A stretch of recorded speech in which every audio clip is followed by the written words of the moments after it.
Hello दोस्तों, आप सभी का हमारे यूट्यूब चैनल अभिषेक एकेडमी 23 में स्वागत है।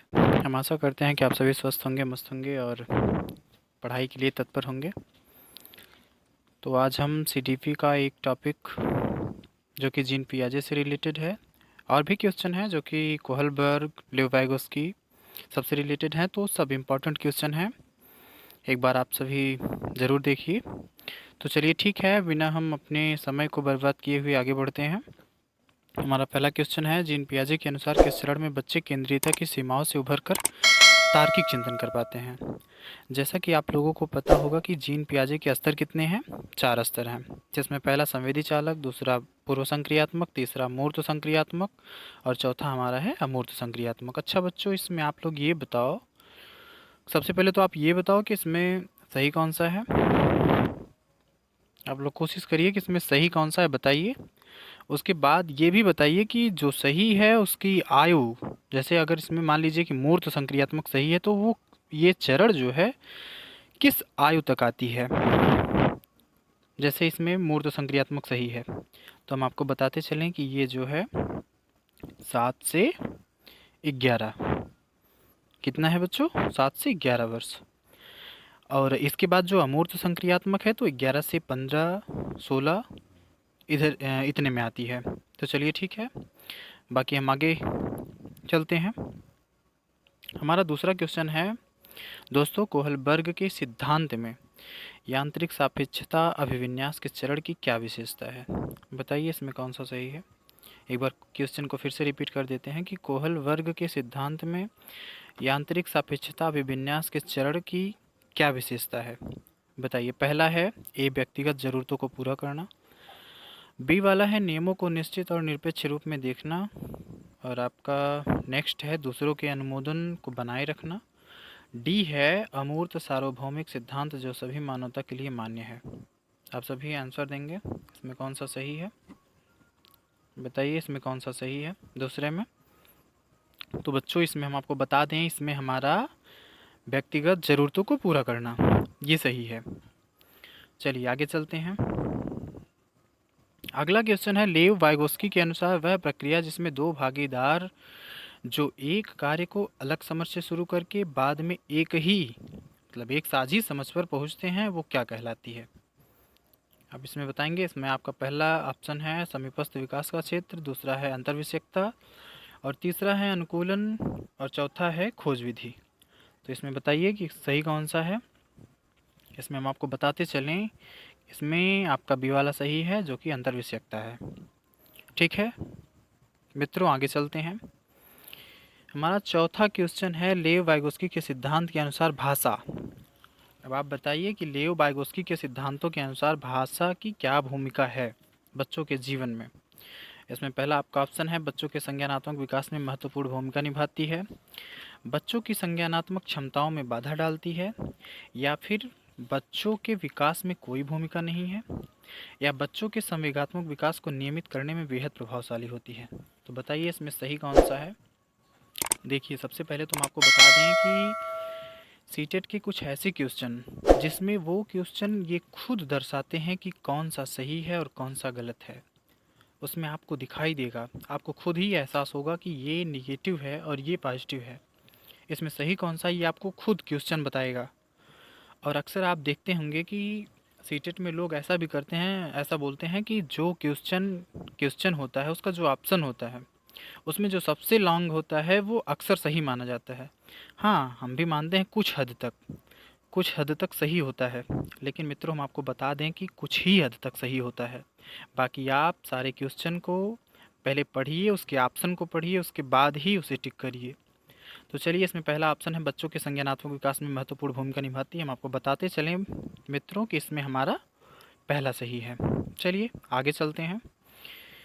पांचवा क्वेश्चन है, किस प्रकार की कक्षा में शिक्षक अपनी शिक्षा पद्धति और आकलन तरीकों को अलग अलग शिक्षार्थियों की ज़रूरत के अनुकूल अपनाता है? इसमें बताइए हमारा कौन सा सही है। क्वेश्चन को फिर से रिपीट करते हैं, किस प्रकार की कक्षा में शिक्षक अपनी शिक्षा पद्धति और आकलन तरीकों को अलग अलग शिक्षार्थियों की ज़रूरत के अनुकूल अपनाता है। इसमें बच्चों हम आपको बताते चलें कि इसमें आपका सही तो व्यवहारवादी है, और भी ऑप्शन की तरफ हम लोग बढ़ते हैं, देखते हैं उसमें क्या कहा गया है। जैसे शिक्षक केंद्रित, कभी भी आप ध्यान दीजिए कि अगर आपका क्वेश्चन सही है तो हमेशा देखिए कि वो रिलेट कैसे किया गया है। कभी भी वो शिक्षक केंद्रित नहीं हो सकता, पहली बात तो। प्रगतिशील, आप अपने क्वेश्चन के अनुसार देखिए कि प्रगतिशील उसमें क्या मतलब पूरी तरह से बैठ सकता है, प्रगतिशील फॉलो कर सकता है हमारे क्वेश्चन को कि नहीं। अगला आपका परीक्षा केंद्रित, ना ही आपका परीक्षा केंद्रित होगा, ना ही आपका शिक्षा केंद्रित होगा, ना ही आपका मानकीकृत। अगर ऐसा कुछ करके है तो वो भी आपका निगेटिव ही है, ना कि उसको पॉजिटिव समझेंगे आप लोग। तो बच्चों इसमें हम आपको बताते चलें कि इसमें हमारा व्यवहारवादी सही है। चलिए आगे चलते हैं, आते हैं नेक्स्ट क्वेश्चन पे। छठा क्वेश्चन इसमें मित्रों दिया गया है, छोटे बच्चे खेलते समय अक्सर खुद से बात करते हैं। लेव वाइगोस्की के अनुसार यह किसका उदाहरण है? सबसे पहले तो आप लोग ये बताएं कि लेव वाइगोस्की के अनुसार यह किसका उदाहरण है, तथा शिक्षकों को इसे कैसे चाहिए, मतलब किस तरह से इसको फॉलो करना चाहिए। दूसरा हमारा ये है, तो आप लोग बताइए कि हमें डॉट डॉट की जगह में क्या भरना है। इसमें देखिए आपका पहला ऑप्शन है निजी वाक तथा हतोत्साहित करना। दूसरा है निजी वाक बढ़ावा देना। तीसरा है आत्म केंद्रित भाषा और हतोत्साहित करना। चौथा है आत्म केंद्रित भाषा और बढ़ावा देना। हम आपको बताते चलें कि आप लोग अपने क्वेश्चन के अनुसार जहाँ कहीं भी हतोत्साहित, मानकीकृत या फिर शिक्षक केंद्रित, पाठशाला केंद्रित और भी ऐसे टैग वर्ड्स हैं, अगर ऐसे वर्ड्स आपको दिखते हैं तो आप लोग समझ जाइए कि ये निगेटिव ही हैं। आप लोग अपने क्वेश्चन को पढ़िए पूरी तरह से, उसके बाद ऑप्शन को देखिए, आपको जो एहसास हो, आपको जो लगे कि ये हमारा ऑप्शन सही होगा, आप उसी ऑप्शन को टिक करिएगा। न कि आप हतोत्साहित करना, मानकीकृत इत्यादि ऐसे वर्ड अगर आपको दिखते हैं तो आप बिल्कुल समझ जाइएगा, हमारे कहने पे समझ जाइएगा कि ये 100% श्योर, आप श्योर इसको गलत मानिएगा। तो इसमें बच्चों हम आपको बता दें, इसमें हमारा दूसरा सही है। चलिए आगे चलते हैं। हमारा सातवां क्वेश्चन है मित्रों, गुलाबी रंग को लड़कियों व नीले रंग को लड़कों से जोड़कर देखना किसका उदाहरण है? बहुत ही इम्पोर्टेंट क्वेश्चन है, इसको आप वेरी वेरी इंपॉर्टेंट लगाइएगा, क्योंकि हर साल आप देखेंगे, चाहे वो जुलाई का पेपर हो या फिर आगे नेक्स्ट ईयर का क्वेश्चन हो, आप देखेंगे कि इसमें रूढ़िवादिता से, जेंडर समानता से, जेंडर समता से एक ना एक, दो, चार, छः क्वेश्चन जरूर जरूर से ज़रूर आ जाते हैं। तो इसमें आप लोग बताइए कि गुलाबी रंग को लड़कियों व नीले रंग को लड़कों से जोड़कर देखना किसका उदाहरण है। इसमें हम आपको बता दें, शायद आपको पता भी होगा कि ये जेंडर रूढ़िवादिता है। चलिए आगे चलते हैं। आठवां हमारा क्वेश्चन है, एक समावेशी कक्षा में कौन सा शिक्षा शास्त्र विद्यार्थियों के सीखने में बाधक होगा? आप लोग बताइए कि एक समावेशी कक्षा में कौन सा शिक्षा शास्त्र विद्यार्थियों के सीखने में बाधक होगा? पहला है आपका सहयोगात्मक अधिगम। दूसरा है परवाह व समानुभूति पर आधारित संस्कृति। तीसरा है मानकीकृत निर्देश। चौथा है उचित समायोजन। तो बताइए, पहले पहले सबसे पहले काम आपका है, सबसे पहला काम है कि आप पूरी तरह से संतुष्ट होकर अपने क्वेश्चन को पढ़िए, उसके बाद ही ऑप्शन को पढ़िए। और पूरी तरह से जब क्वेश्चन को समझ जाइए, उसके बाद ऑप्शन को पढ़िए, उसके बाद आप टिक करिए। कोई भी कार्य आप हड़बड़ाहट में नहीं करेंगे, अन्यथा आपका क्वेश्चन गलत हो सकता है। तो क्वेश्चन को फिर से पढ़ते हैं, एक समावेशी कक्षा में कौन सा शिक्षा शास्त्र विद्यार्थियों के सीखने में बाधक होगा? बाधक पूछा है मित्रों, आप लोग बाधक बताइए कि शिक्षा शास्त्र विद्यार्थियों के सीखने में बाधक होगा।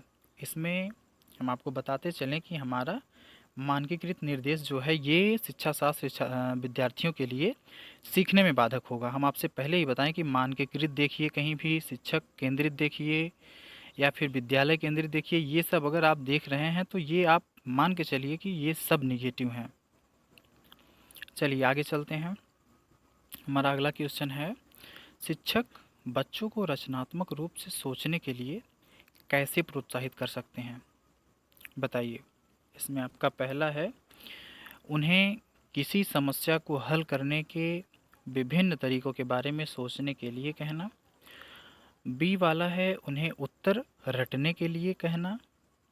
सी है प्रत्यास्मरण पर आधारित प्रश्न पूछकर। और आपका डी वाला है बहुविकल्पी प्रश्न देकर। तो आप लोग बताइए, सबसे पहले क्वेश्चन को एक बार फिर से रिपीट करिए, उसके बाद ही ऑप्शन को देखिए। क्वेश्चन में दिया गया है कि शिक्षक बच्चों को रचनात्मक रूप से सोचने के लिए कैसे प्रोत्साहित कर सकते हैं। इसमें बच्चों हम आपको बता दें कि आप जहाँ कहीं भी देखें रटना, प्रत्यास्मरण, ये सब नेगेटिव वर्ड हैं।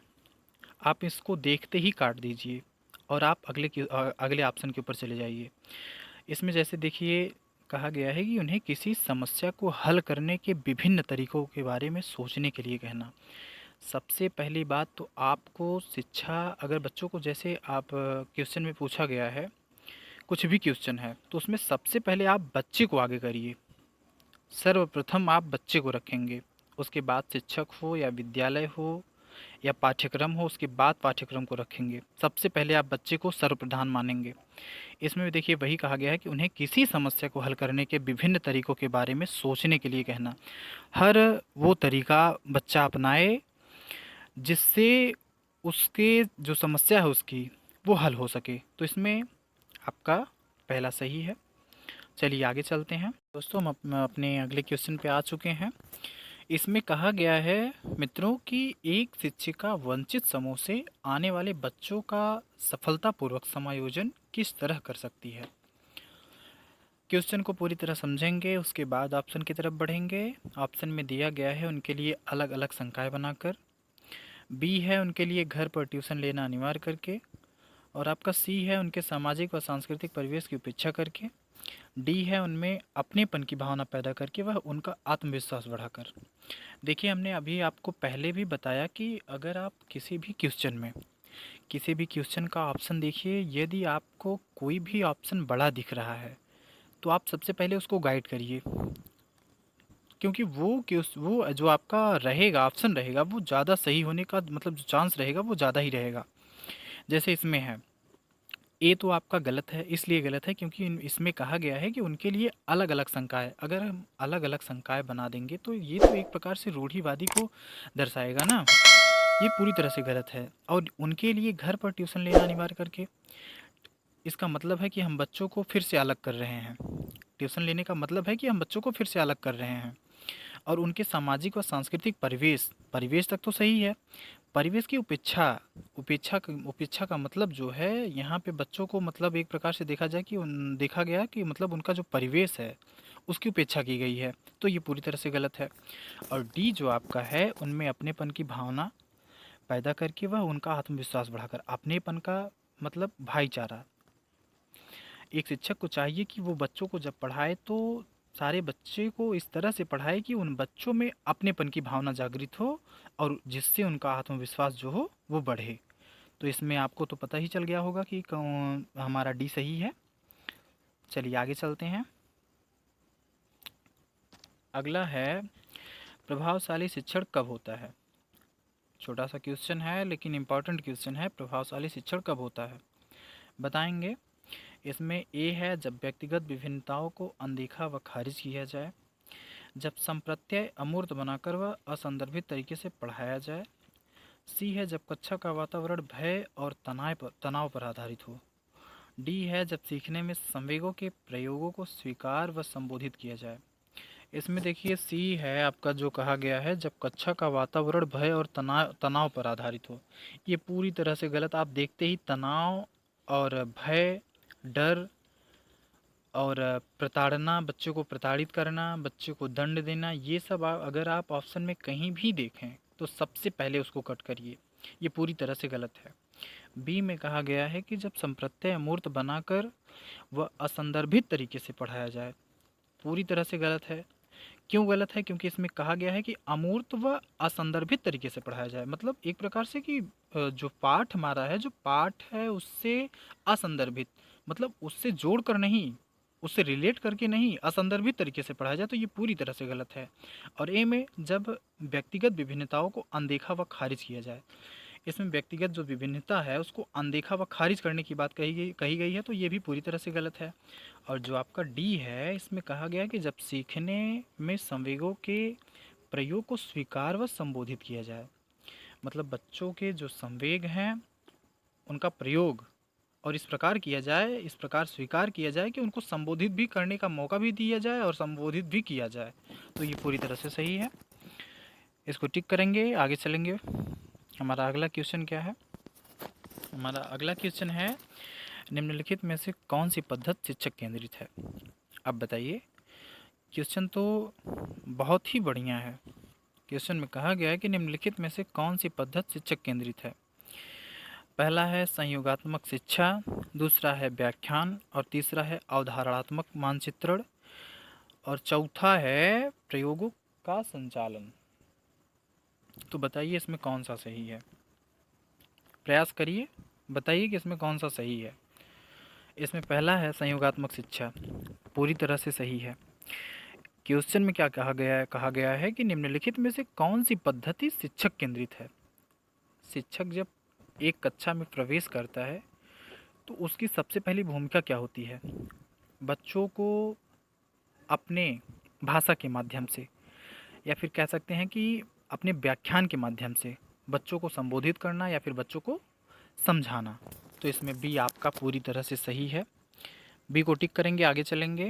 हमारा अगला क्वेश्चन क्या कह रहा है? निम्नलिखित में से कौन समस्या समाधान में बाधा डालता है?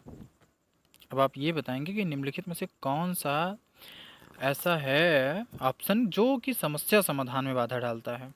पहला है समस्या समाधान में शामिल विभिन्न चरणों के बारे में बोलकर सोचना, दूसरा है सुलझाए हुए उदाहरणों पर चिंतन करना और तीसरा है समस्या का प्रतिनिधित्व करने के एक तरीके पर अटक जाना और डी है साथियों के साथ विचार मंथन और चर्चा करना।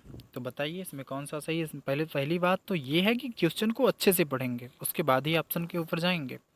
क्वेश्चन में पूरी तरह से पहले ये देखिए कि कहा क्या गया है। क्वेश्चन में ये कहा गया कि निम्नलिखित में से कौन सा समस्या समाधान में बाधा डालता है। तो इसमें सबसे पहले सी के ऊपर आप चलिए देखिए, इसमें पूरी तरह से स्पष्ट कह दिया गया है कि समस्या का प्रतिनिधित्व करने के एक तरीके पर अटक जाना। इसमें कह दिया गया है कि समस्या का जो प्रतिनिधित्व है उसको करने में जो हमारी भूमिका है उस पर अटक जाना, तो ये बाधा तो डालेगी ही। आपको स्वाभाविक भी है कि अगर हम कोई भी भूमिका निर्वहन कर रहे हैं उसमें अगर हम अटक जा रहे हैं, रुक जा रहे हैं, तो ये किसी न किसी तरह से हमारी जो समस्या समाधान की विधि है उसमें बाधा किसी न किसी तरह से डाल ही रही है फिर। तो ये इसमें हमारा सी सही है। आगे चलते हैं। अगला क्वेश्चन क्या कह रहा है? स्वयं को एक ज्ञाता के रूप में समझने की क्षमता क्या कहलाती है? बताइए। क्वेश्चन में कहा गया है कि स्वयं को एक ज्ञाता के रूप में समझने की क्षमता क्या कहलाती है। देखिए हमारे पास आज 15 क्वेश्चन थे। 15 क्वेश्चन हम और वो क्वेश्चन हम लेके आए थे जो कि आपके लिए बहुत ही इम्पोर्टेंट क्वेश्चन है, प्रीवियस ईयर के क्वेश्चन हैं। और हम आपको बता दें कि ये सारे क्वेश्चन पूछे गए हैं और आप ये 15 क्वेश्चन अगर अटेंड करते हैं तो आपको इसमें से कुछ ना कुछ, अगर 15 नहीं भी मिलते हैं तो आपको 2-4 तो ज़रूर मिल जाएंगे। जैसे रूढ़िवादिता पे, लेव वाइगोस्की पे, जीन पियाजे पे, कोहलबर्ग पे, इस पे तो ज़रूर से ज़रूर आपको मिल जाएंगे। ये सारे इंपॉर्टेंट क्वेश्चन हैं दोस्तों, हम आपसे अनुग्रह करते हैं और ये सब आप टॉपिक जो हैं ज़रूर पढ़ के जाइए, जो कि आपके लिए बहुत ही इम्पोर्टेंट हैं। तो चलिए इसमें देखते हैं। इसमें कहा गया है स्वयं को एक ज्ञाता के रूप में समझने की क्षमता क्या कहलाती है। तो पहला है अनुकूलन, दूसरा है अधिसंज्ञान, तीसरा है नियमन और चौथा है अनुकरण। तो बच्चों इसमें हम आपको बता दें, इसमें हमारा सही है अधिसंज्ञान। चलिए आगे चलते हैं। अगला क्वेश्चन और लास्ट क्वेश्चन क्या है? छात्रों को अपनी सोच में वैचारिक परिवर्तन करने में सक्षम बनाने के लिए एक शिक्षक को क्या करना चाहिए? पहला है व्याख्यान प्रणाली से स्पष्टीकरण करना चाहिए और दूसरा है छात्रों के साथ चर्चा करना और उदाहरण एवं गैर उदाहरण पेश करने चाहिए। तीसरा है बच्चों को उनकी सोच बदलने के लिए पुरस्कार प्रदान करना चाहिए और डी वाला है, बच्चों को खुद से सोचने के लिए हतोत्साहित करना चाहिए और उन्हें सिर्फ शिक्षक की बात सुनने और उसका पालन करने के लिए कहना चाहिए। देखिए इसमें 4 ऑप्शन हैं, आप पूरी तरह से पढ़िए उसके बाद ही ऑप्शन को चूज़ करिए। पहला इसमें कहा गया है कि व्याख्यान प्रणाली से स्पष्टीकरण करना चाहिए। देखिए, एक शिक्षक का कर्तव्य होता है कि न केवल व्याख्यान मतलब व्याख्यान को ही प्रथम या फिर पहले लाया जाए। एक शिक्षक का कर्तव्य होता है कि बच्चों को हर एक विधि से पढ़ाया जाए, चाहे वो व्याख्यान विधि हो, चाहे वो कोई भी विधि हो, चाहे वो बच्चों में आपस में वाद विवाद चर्चा करवा के पढ़ाना या फिर किसी भी तरह से अगर आप करवा रहे हैं या फिर इलस्ट्रेट करवा रहे हैं, तो भी आप बच्चों को इस तरह से पढ़ाइए कि बच्चों मतलब जो बच्चे हैं आपस में पूरी तरह से कंसंट्रेट होकर पढ़ें और उनको समझ में आए।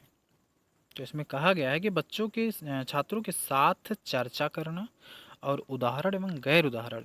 देखिए, ये बच्चों के जीवन में सबसे महत्वपूर्ण चीज़ है कि उनके जीवन से रिलेट करके उनको जो भी उनकी समस्या रहे, उनके जीवन से रिलेट करके उनके समाधान में उसको लाया जाए। जैसे इसमें है कहा गया है कि छात्रों के साथ चर्चा करना, उनके साथ आप चर्चा करिए और उदाहरण एवं गैर उदाहरण मतलब उससे रिलेट करके भी उदाहरण दीजिए और जो गैर भी उदाहरण हैं उनको भी आप बताइए, वो भी आप बताइए जो गैर उदाहरण हैं उसको भी पेश करिए उनके सामने, वो ज़रूर कुछ ना कुछ उससे सीखेंगे और अपनी समस्या का समाधान कर पाएंगे। तो इसमें हम आपको बता दें कि हमारा बी सही है। तो चलिए, आज का हमारा टॉपिक यहीं ख़त्म होता है। वॉच करने के लिए बहुत बहुत धन्यवाद। और अगर आप हमारे चैनल पर नए हैं तो हमारे चैनल को सब्सक्राइब करिएगा और लाइक करिएगा। अगर आपको हमारी क्लास पसंद आई हो तो ही लाइक करिएगा, अन्यथा कोई बात नहीं। और हाँ, बेल आइकन को ज़रूर प्रेस करिएगा क्योंकि आने वाले जो वीडियो हैं हमारी आप तक सबसे पहले पहुंच सकेंगी।